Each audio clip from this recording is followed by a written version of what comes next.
Hallelujah. मसीह खुदावन में आप सबकी सलामती हो। हम सब खुश हैं? क्यों खुश हैं? हालेलुया। हम सब खुदावन की इबादत करने के लिए यहाँ पर इकट्ठा हुए हैं इसकी हैकल में। खुदा का शुक्र अदा करते हैं जिसने हमें ये खूबसूरत हैकल दी है। हम मिल बैठ कर सब खुदावन की हमदो सना करें, उसकी इबादत करें, उसकी तमजीद करें। और जैसा कि हम सबको पता है कि हमारे पासवान पास्टर भाई इमरान जो इस चर्च को लीड करते हैं, इस वक्त वो खिदमत के लिए बाहर गए हैं।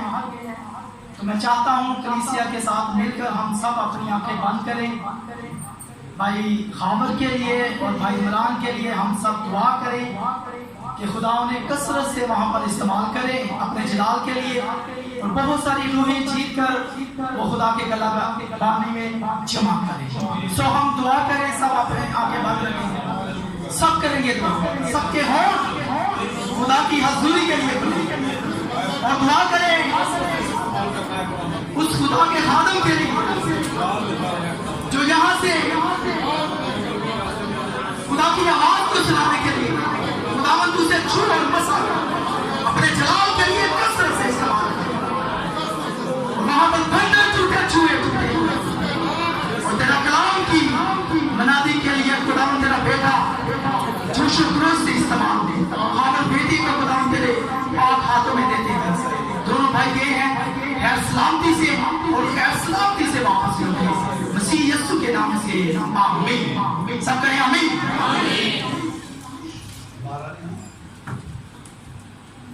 हालेलुया। आज हम जो खुदा के कलाम में से सुने वो मजमून है कि यीशु क़यामत और जिंदगी है। क्या है जी? क़यामत और जिंदगी है। और ये दावा किसी नबी ने नहीं किया, किसी पैगंबर ने नहीं किया, किसी इंसान ने नहीं किया, ये मेरे और आपके यीशु ने किया कि क़यामत और जिंदगी हमेशा की जिंदगी उसी के पास। यीशु मसीह के बाइबल मुकद्दस में जितने दावे हैं सब सच्चे हैं। अगर उन्होंने कहा है दुनिया का नूर मैं हूं तो वो भी सच है। अंगूर का हकीकी दरख्त मैं हूं तो वो भी सच है। जिंदगी की रोटी मैं हूं तो वो भी सच है। यीशु के सारे दावे सच हैं। अगर हम कलाम की मदद लेते हैं, कलाम से पढ़ते हैं या स्टडी करते हैं तो इस बात की हमें वजाहत मिलती है कलाम में से कि यीशु मसीह ने जो जो दावे किए हैं वो सब सच है। आज इस वक्त जो गुजर रहा है हमारी जिंदगी से बड़ा डर खौफ में गुजर रहा है। वो ऐसा डर जो मौत का डर कि कोरोना होकर मर जाता है। ये बार मैं खुद भी हैरान होता हूँ, खुदा मुझे क्यों कोरोना की तरफ लेके जाता है। खुदा मुझे इसलिए इस्तेमाल करता है कलाम के वसीला से ताकि उसकी लोग जो उस पर ईमान रखते हैं वो इस बात पर पढ़ता रहे कोरोना हो या कोरोना से कोई और बीमारी नहीं, खुदा को लोगों को डरने की जरूरत नहीं। वो अपने लोगों की खुद हिफाजत करता। इसलिए खुदा के कलाम में से हमें सुनने को मिलता है यीशु के दावे क़यामत और जिंदगी मैं हूं। अगर हम यीशु पर ईमान रखते हैं तो फिर हमें कोरोना से डरने की जरूरत नहीं है। यकीन जाने फिर ईमान में मजबूत रहने की जरूरत है, क्योंकि आज हम खुदा के कलाम में से यही देखेंगे क्या ये यीशु मसीह की बातें सच्ची हैं जो उन्होंने की है कि क़यामत और जिंदगी में हूं, क्योंकि हमारा मजबूर भी यही है। लेकिन हर एक चीज का वक्त है। कलाम ये बयान करता है तीसरा बाब पढ़े पहली आयत से, तो वहां पर बड़ी खूबसूरत आयतें लिखी हैं कि मरने का भी एक वक्त है, पैदा होने का भी एक वक्त है, हंसने का भी एक वक्त है, रोने का भी एक वक्त है। हर चीज का वक्त बताया गया कि हर चीज वक्त के साथ। अगर हम इस डर में रहें कि हमें तो कोरोना हो गया तो मर जाएंगे, और खुदा के बंदे हो, जो आज हम खुदा के कलाम से सुनेंगे इसी दिलेरी से भर जाएंगे, ईमान से भर जाएंगे कि हमें मौत की कोई परवाह नहीं। क्योंकि अगर मौत पर फतह पाई है, अगर मौत को खुदावंद यीशु ने ललकार के कहा है, ए मौत तेरा डंग कहा रहा, तो वो मेरा और आपका यीशु है जिसने मौत को ललकारा और डांटा। तो हम उसके मानने वाले हैं, हम उसकी बंदगी करने वाले हैं, इबादत करने वाले हैं। तो जो उसको मानने वाले हैं या इबादत करने वाले हैं, वो भी फिर मौत से नहीं डरते, जरा डर नहीं रहता। मैं अपना ईमान की बात करता हूँ, यकीन जाने पहले डर लगता था, लेकिन जैसे खुदा के कलाम से पढ़ते हैं, स्टडी करते हैं या सुनते हैं, कलाम को सुनते हैं, तो दिलेरी मिलती है। ऐसी दिलेरी जैसे रसूलों को, रसूलों ने अगर खिदमत की है, देखें आप, हम अपनी जिंदगी पर गौर करते हैं,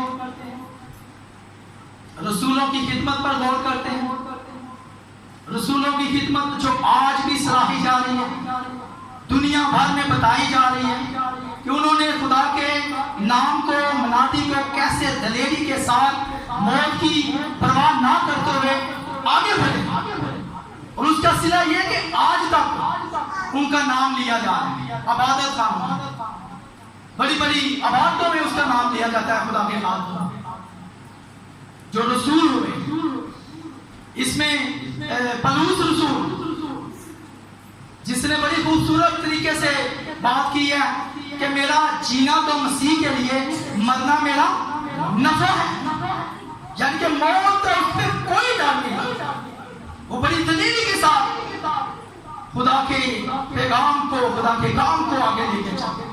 और मेरे लिए भी यही काम खुदा ने मुझे दिया है कि आज आप लोगों को दलेरी दी खुदा के कलाम में से कि मौत का डर ना रखें। मौत ने हमें शुगर से भी मार देना है, ब्लड प्रेशर की बीमारी से भी मार लेना है, और चलते चलते जी करे यहाँ पर ही मौत आ जाए मुझे, लेकिन डर कोई ना रखे। हम भी ऐसा कहने वाले बने, जीना मेरा मसीह के लिए और मरना मेरा नफा है, यानी कि हमने खुदा के पास जाना है। जो खुदा के लोग हैं, खुदा के साथ चलते हैं, उसकी बंदगी करते हैं, उसकी इबादत करते हैं, उसकी मददसाई करते हैं, तो फिर किसी किस्म का डर नहीं होना चाहिए, बल्कि हमारे दिलों से डर निकाल देना चाहिए। जब आए हमने खुदा के पास ही जाना है, यहाँ पर भी खुदा के हैं और आगे भी हम खुदा के पास, ऐसा ही है। और खुदा का कलाम कहता है, आवाज की किताब में 7 बात पहले है कि पैदा होने से मरने का दिन बेहतर है। जब हम पैदा होते हैं ना, तो हमारी मुसीबतें शुरू, तंगियां शुरू, परेशानियां शुरू हो जाती हैं। जब मर जाते हैं तो सारा कुछ खत्म हो जाता है। और क़यामत इसे ही कहते हैं। क़यामत का मतलब ही यही है कि सब कुछ खत्म हो जाता, दी एंड, उसके आगे कुछ नहीं। लेकिन यीशु कह रहा है क़यामत भी मैं हूं और जिंदगी भी, ये उसका दावा है और सच्चा है। अगर जब हम खुदा के कलाम को पढ़ते हैं तो देखते हैं कि 2 बहनें और 1 भाई, लाजर, और 2 बहनें मार्था और मरियम, जिन्हें खुदा बड़ा प्यार करता था। वो भी खुदा के साथ चलते थे, रहते थे, लेकिन जब उनका भाई मार गया लाजर, तो दोनों बहनों का गिला ही नहीं खत्म होगा। खुदा यीशु, एक बहन कह रही है, उस्ताद जे तो ऐसे होता तो मेरा भरा ना मरता। और खुदा ने उसे कहा कि तू ईमान रख तो तेरा भरा जीता रहेगा, तेरा भाई जीता रहेगा। तू खुदा पर ईमान रख, खुदा का जलाल देखेगा। और उसका क्या ईमान था? देखा है, पढ़ा आपने वाक़या। उसका ईमान था कि हाँ मैं ईमान रखती हूँ कि वो आखिरी दिन, क़यामत वाले दिन जी उठेगा। उस वक्त खुदा यीशु को कहना पड़ा कि जिंदगी और क़यामत मैं हूँ। तो उसके ईमान का देखिए कैसा तकाजा है। खुदावन यीशु के साथ रहते हुए, चलते हुए हम अपनी जिंदगियों पर भी गौर करेंगे। बेशक हम घरों में भी इबादत करते हैं, खुदा के घर में भी आकर इबादत करते हैं, खुदा की तमजीद करते हैं, हम तो सना करते हैं।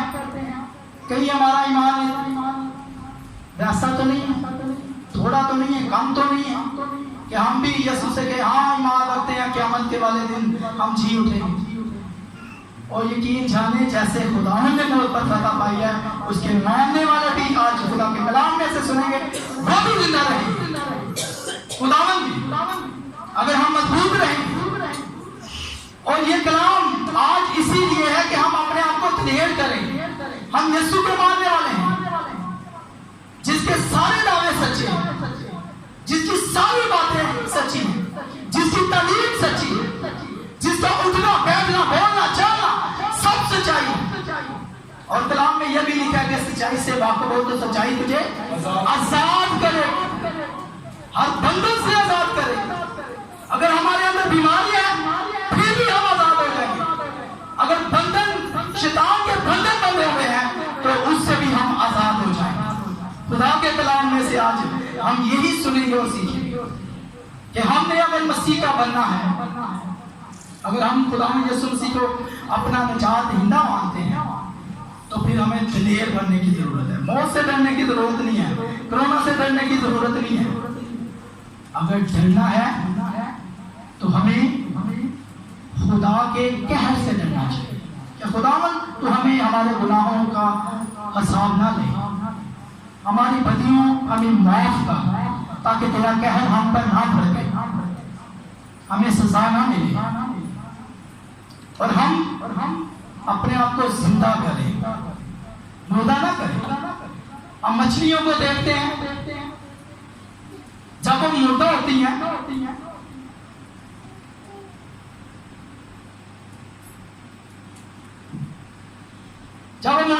तो पानी उनको अपनी तरफ खींच ले जाता है, जिधर जाता है पानी उधर ही मछलियां चली जाती है जब वो मुर्दा होती है।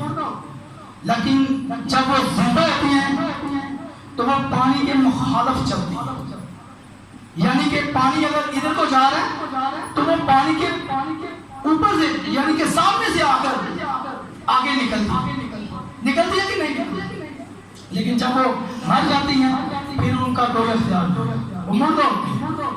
आज हमने देखना है कहीं हम वो वाली मछलियां तो नहीं है कि मुर्दा है और पानी हमें जिधर जा रहा है ले जा रहा है।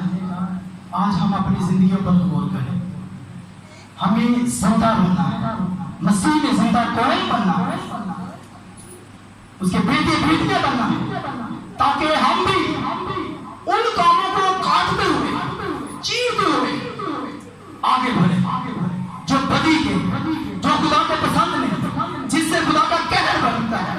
उन कामों को काटते हुए पीछे करते हुए आगे की तरफ बढ़े। यह तब होगा जब हम जिंदा होंगे।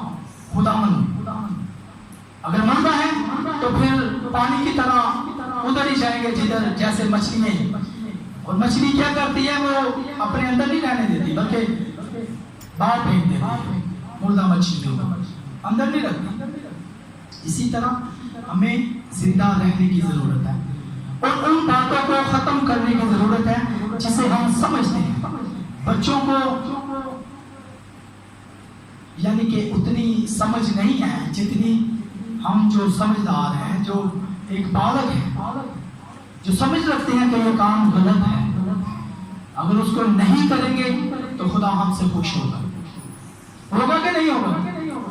तो हमें जरूरत है जिंदा रहने की, जिंदा मछली की तरह जो पानी के मुखालिफ चलती है। बेशक दुनिया में जो आज की जमाना है उसमें बड़ी मुश्किल है अपने आप को पाक साफ रखने की, लेकिन कोशिश करें तो कामयाबी मिलती है। कोशिश करने से। शैतान, मैंने पिछले मैसेज में भी ये बताया था कि शैतान फुल टाइम काम करता है लोगों को भड़काने के लिए, उनके ज़हन को तब्दील करने के लिए, बात बात पर रिश्तेदारों के खिलाफ कर देता है, बहन भाइयों के खिलाफ कर देता है, और हम वैसा ही करते हैं और समझते हैं ये सही कह रहे हैं। और अगर हम मिसाल की किताब उसका 16वां बाब देखते हैं तो उस आयत में बड़ी खूबसूरत आयत है ये भी, 16 बाब की 25 आयत, और जिस किसी ने निकाल लिया तो वो पढ़ने में रहनुमाई करें।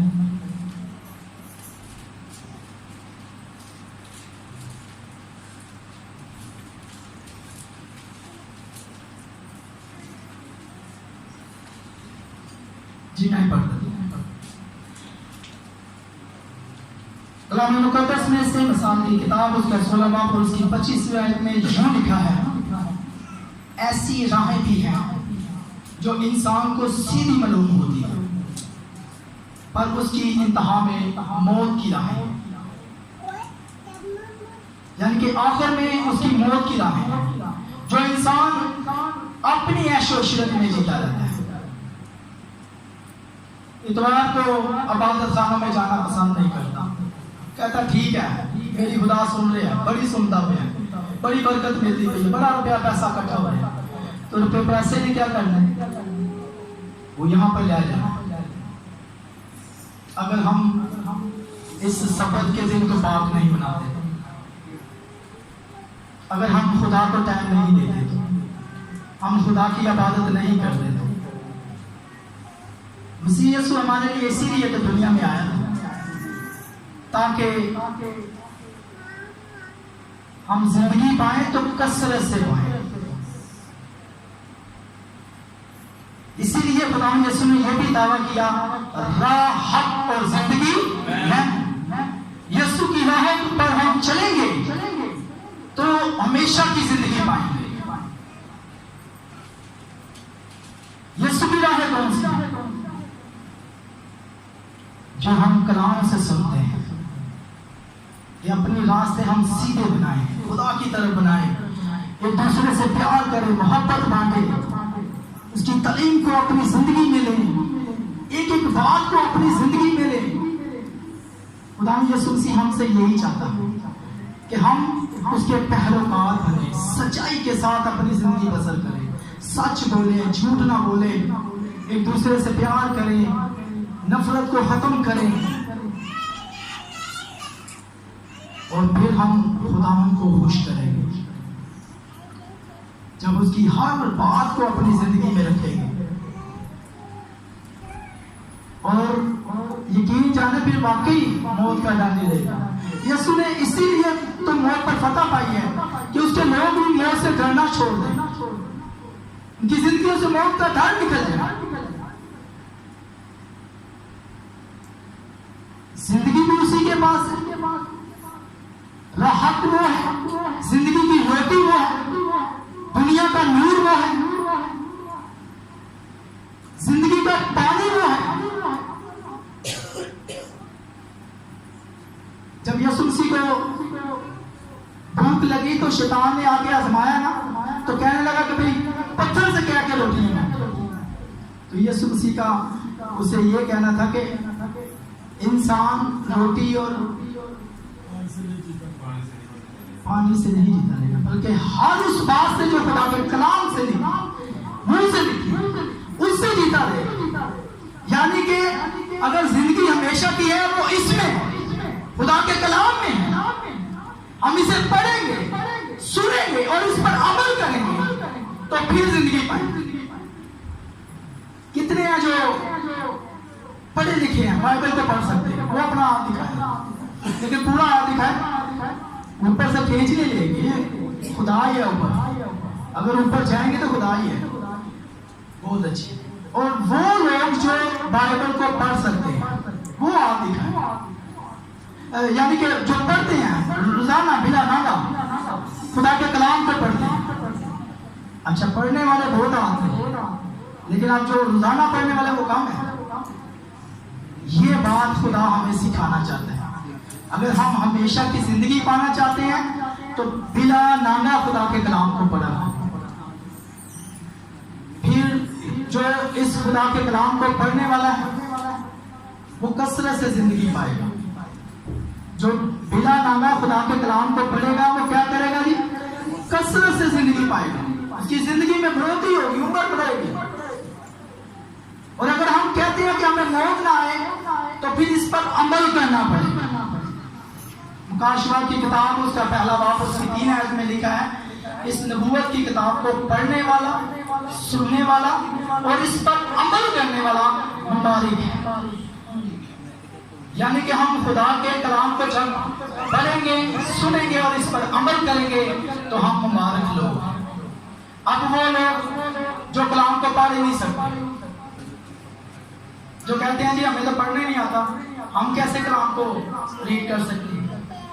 हम वो लोग भी बरकत पा सकते हैं खुदा से, वो लोग भी उतनी बरकत पाएंगे जितने पढ़ने वाले पाते हैं। कैसे?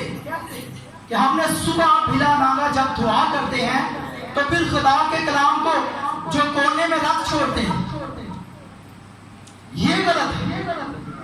उन ना पढ़ने वालों के लिए बात कर रहा हूं, जो नहीं पढ़ते और कोने में रखते हैं कलाम को, वो बरकत नहीं है। जब हम उस कोने में से खुदा के कलामों को बिना नागा पकड़ेंगे, खोलेंगे, उसे चूमेंगे, प्यार करेंगे, मोहब्बत करेंगे उस कलाम के साथ खोलकर, यकीनन वो भी बरकत पाएगा। वो भी खुदा के कलाम से उतनी ही बरकत पाएगा जितना रोजाना पढ़ने वाला पाएगा। यह खुदा का कलाम क्या है? और खुदा के कलाम में से हमें जिंदगी की बातें मिलेंगी, वो बातें मिलेगी जो हम दूसरों के लिए बेहतरी सोचेंगे। कितनी अच्छी तालीम खुदा ने यीशु ने दी है कि अपने दुश्मन वास्ते क्या करो।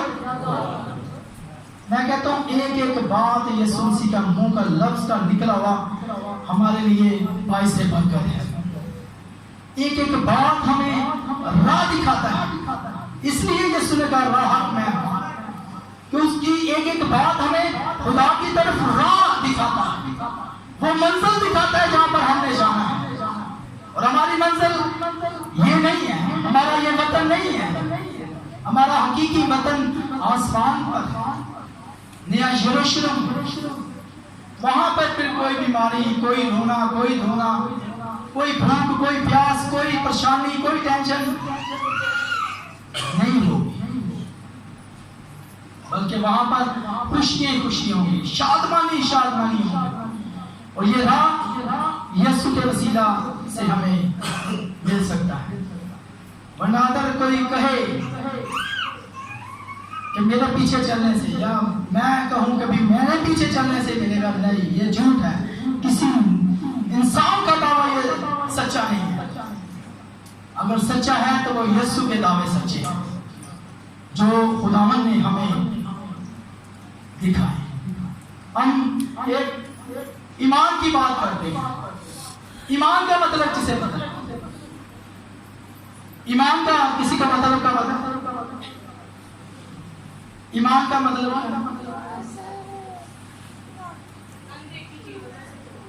हाँ, वेरी गुड, बहन के लिए जोरदार तालियां। मेरे ख्याल से यहाँ पर बहुत सारों को पता होगा, लेकिन जवाब देने वो हिचकिचाते हैं।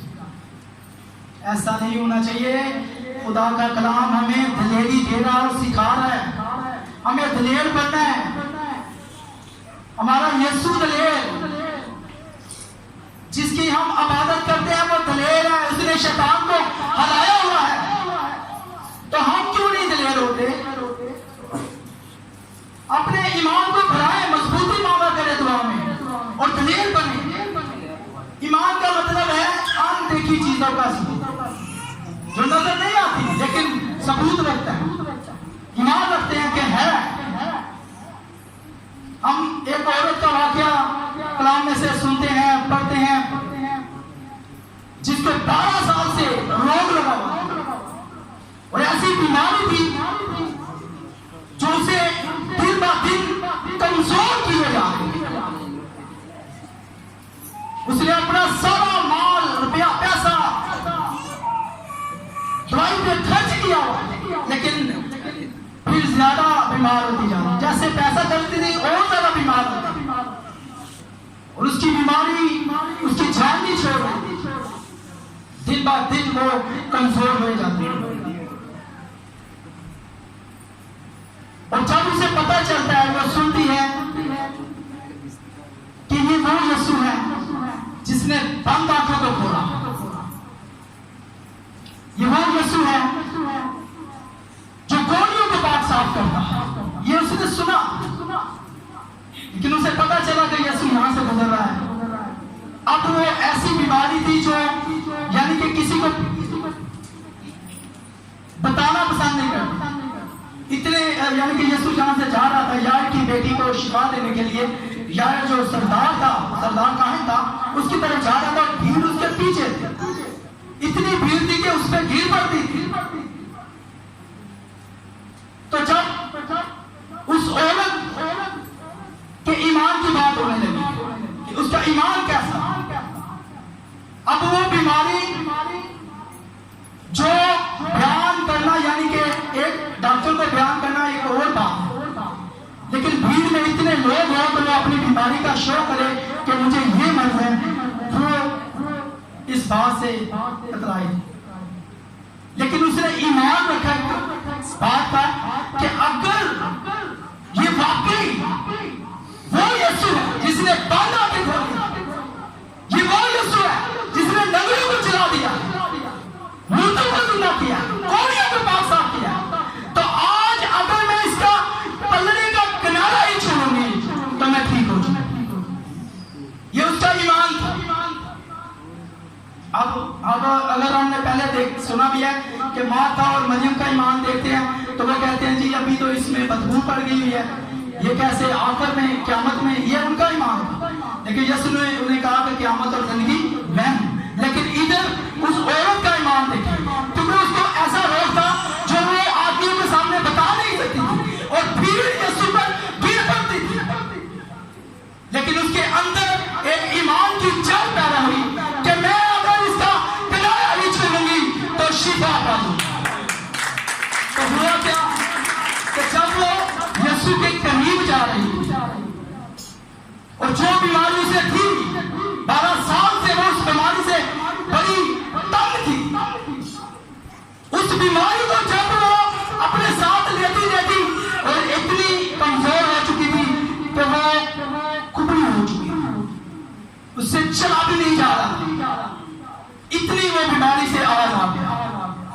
लेकिन उसने एक दिन में बात ठान ली कि मैंने अगर इसको छू लिया तो मैं शिफा पाऊंगा। तो उसने बड़ी जदोजहद की। वही बात आती है मुर्दा मछलियों की और जिंदा मछलियों की। पहले वो मुर्दा थी, तबीबों के पास जाती थी, डॉक्टरों के पास गई, बड़े लोगों के पास गई, लेकिन उसे शिफा न हुई। लेकिन अब वो लोगों के बीच में से, भीड़ में से निकल हुई औरत के साथ होते हुए उसने किसी चीज की परवाह नहीं की और जाकर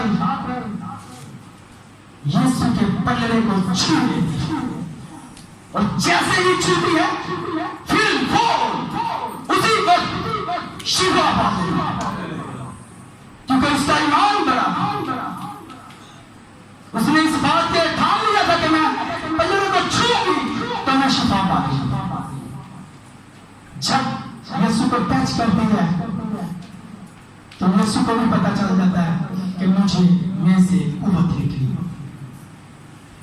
जब वो वहां पर रुक जाते हैं और जाते कहां थे, जा रहे थे यार की बेटी को ठीक करने के लिए, वो मर गई थी, उसे जिंदा करना था, लेकिन बीच में ये वाकया हुआ। अब जब शहीद साथ थे तो यीशु ने कहा किसी ने मुझे छुआ, मुझसे कुव्वत निकली। शहीद हैरान ताज्जुब करते हैं इस बात से कि यीशु मसीह क्या कह रहे हैं, उस्ताद क्या कह रहे हैं। लोग इस पर गिर पड़ते हैं तो कह रहा है कि मुझे किसी ने छुआ। भीड़ में एक शख्स नामर खड़ा हो और सारे उसके इर्द गिर्द हो तो पता नहीं किसने उसे छुआ या हाथ लगाया, लेकिन हकीकत में ईमान रखकर जो छू रहा है वो शिफा पाएगा। अब वो औरत जो इस बात को समझ गई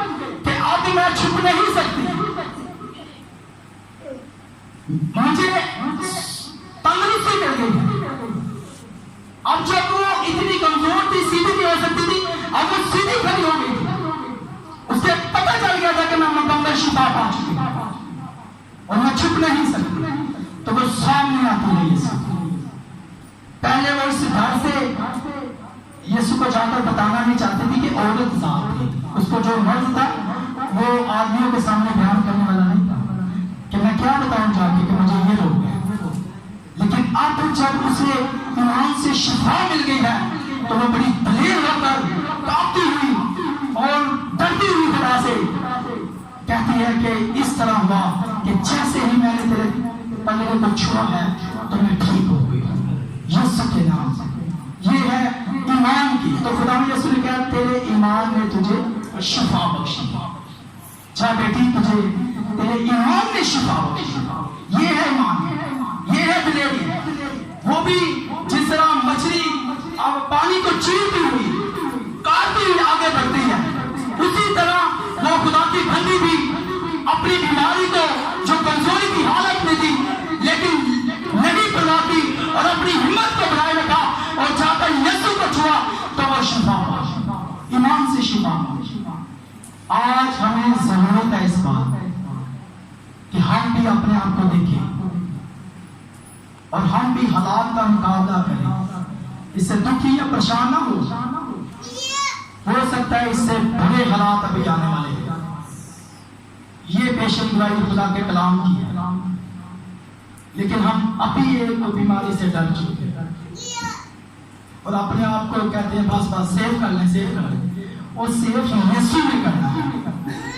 ये उसका दावा है कि क़यामत और जिंदगी मैं हूं। ये किसी इंसान का दावा नहीं। हमारे साथ जो वादे किए गए हैं वो सच्चे हैं।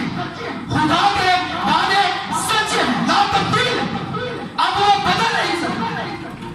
इसलिए हमें जरूरत है कि हम खुदा के वादों को याद रखा करें, उसकी इबादत किया करें। हम आखिरी वाला देखेंगे खुदा के कलाम में से।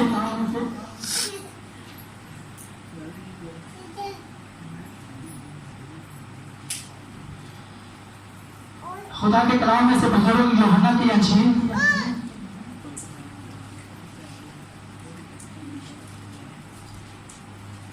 उसका 11वां बाब और उसकी 25वीं आयत।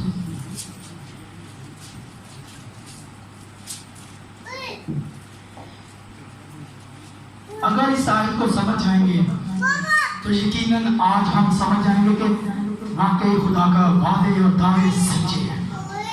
इस खुदा के कलाम में से जो हम सुनने वाले हैं ये यीशु के मुंह के फरमान है, हमारे होठों से निकले हुए लफ्ज हैं जो हमारे लिए हैं, सारी दुनिया के लिए है। और जो कोई ईमान लाएगा, जिस तरह उस 12 साल रोगों वाली औरत ने शिफा पाई है, उसी तरह हम भी जिंदगी पाएंगे। इस आयत में से जो बयान पहले निकाल चुकी है वो पढ़ने में रहनुमाई करें। यीशु ने उससे कहा क़यामत और जिंदगी मैं हूँ। यीशु ने उससे कहा क़यामत और जिंदगी मैं हूँ। जो मुझ पर ईमान लाता है, जो मुझ पर ईमान लाता है, वो मर जाए तो भी जिंदा है। गोया में मर भी जाए तो भी जिंदा है, जिंदा रहेगा। और जो कोई जिंदा है और मुझ पर ईमान लाता है वो अब कभी ना मरेगा। क्या तू इस बात पर ईमान रखती है? उस वक्त उस औरत को मुकद्दस मार्था को कहा गया, क्या तू इस बात पर ईमान रखती है?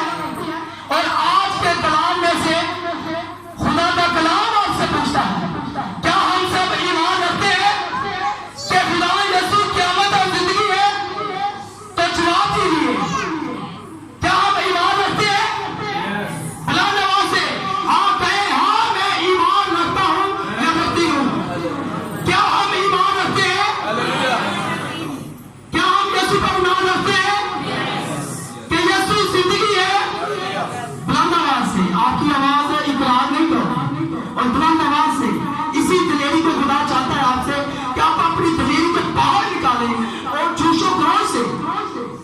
क्योंकि खुदा आपसे बड़ा प्यार करता है। आप उतना ही अपना प्यार दिखाओ। आपने अपने होठों को, अपनी जुबानों को खुदा के लिए बोलना, मेरे लिए नहीं। मैं कुछ नहीं और ना कर सकता हूँ, चाहिए सब जिंदा खुदा कर सकता है। क्या हम ईमान रखते हैं कि खुदा क़यामत और जिंदगी है? यीशु दुनिया का नूर है। यीशु जिंदगी की रोटी है।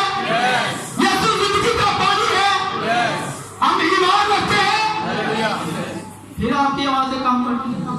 खाना नहीं खाया,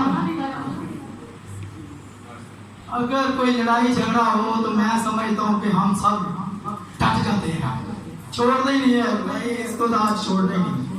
इतनी आवाज बंद की होती है, सारे मोहल्ला को इकट्ठा कर लेते। लेकिन अब जब खुदा का इकरार करने का वक्त है तो हम अपनी आवाजों से धीमे बोल रहे हैं।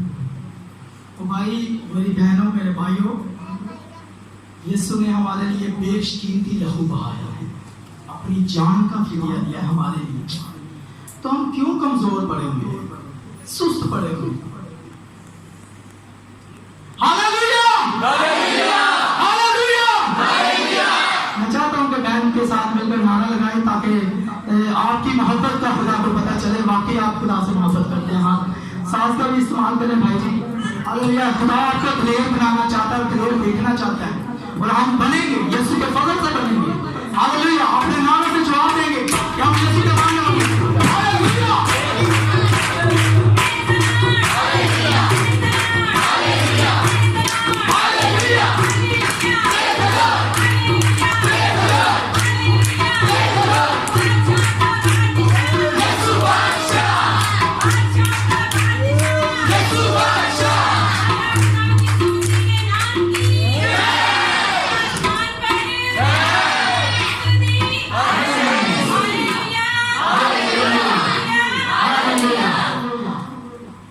हालेलुया!